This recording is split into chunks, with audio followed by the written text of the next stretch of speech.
किसी पहाड़ी गांव में एक गरीब किसान का परिवार रहता था। किसान की एक बेटी और एक बेटा था। किसान की पत्नी की मृत्यु हो चुकी थी। अपने दोनों बच्चों का लालन पोषण वह स्वयं करता था।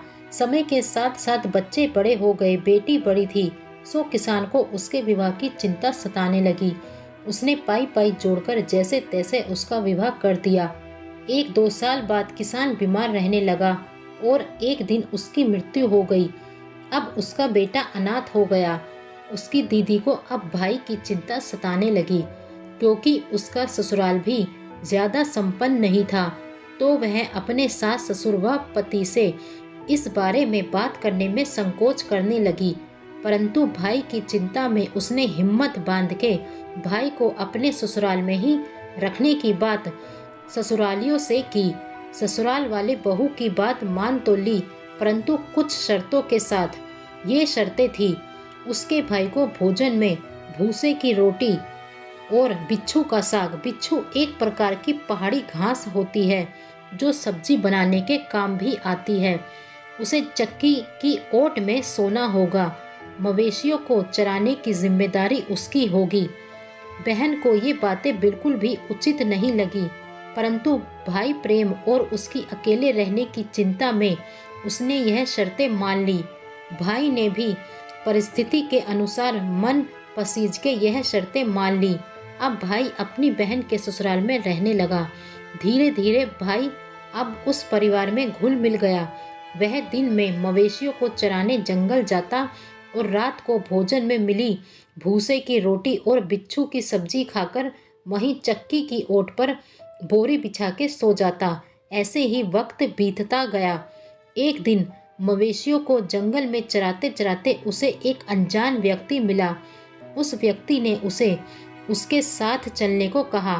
पहले तो उसने साथ आने से मना किया, परंतु जब उस अजनबी ने उसे अच्छा काम और अच्छे भविष्य का लोभ दिखाया तो वह सोचने लगा कि बहन के घर में बोझ बनने से अच्छा कहीं और काम करके धन कमाया जाए। उसने साथ चलने के लिए हाँ कर दी। शाम को जब भाई नहीं लौटा तो बहन को चिंता होने लगी। गांव में भी बात फैल गई। उसकी खोजबीन की गई। जब वह नहीं मिला तो सबने उसे मृत समझ लिया। बहन बहुत दुखी रहने लगी। उसे यकीन नहीं हुआ कि उसका भाई मर चुका है। खैर, दिन महीने साल निकलते रहे। धीरे धीरे वह अपने भाई को भुलाती रही। लेकिन 30 त्योहारों में जब आस पड़ोस की औरतें अपने भाई से मिलने जाती या उनके भाई उनसे मिलने आते तो वह अपने भाई को याद करके आंसू बहाती। ऐसी समय निकलता रहा और एक दिन उसे उसके भाई का संदेश मिला। वह फूली नहीं समाई। जिसे वह मरा समझ चुकी थी वह जिंदा था। वह भाई से मिलने अपने मायके गई।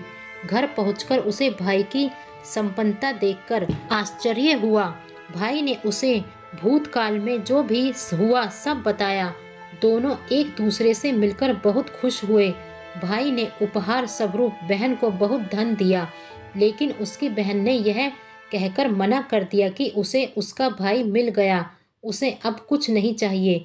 जब उसने धन लेने से मना किया तो भाई ने उसे 2 गायें और 1 भैंस देनी चाहिए, तो बहन ने वह रख ली।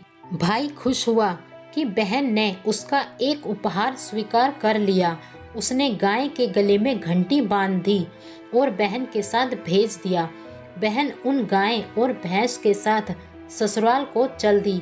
सुनसान रास्ते में गाय के गले में बंधी घंटी का स्वर बहन को अच्छा लग रहा था। उसे लगा जैसे घंटी से आवाज आ रही हो। भूसे की रोटी, सिंसुड़ की साग खाएगा? हाँ दीदी। चक्की की ओट में सोएगा? हाँ दीदी। झाड़ू की मार सहेगा? हाँ दीदी। घंटी मानो यही बातें बोल रही हो। यह सोचकर वह जोर जोर से हंस पड़ी। तो दोस्तों, आपको यह भाई बहन की कहानी कैसी लगी हमें कमेंट करके ज़रूर बताएं और हमारे चैनल को सब्सक्राइब करें। धन्यवाद।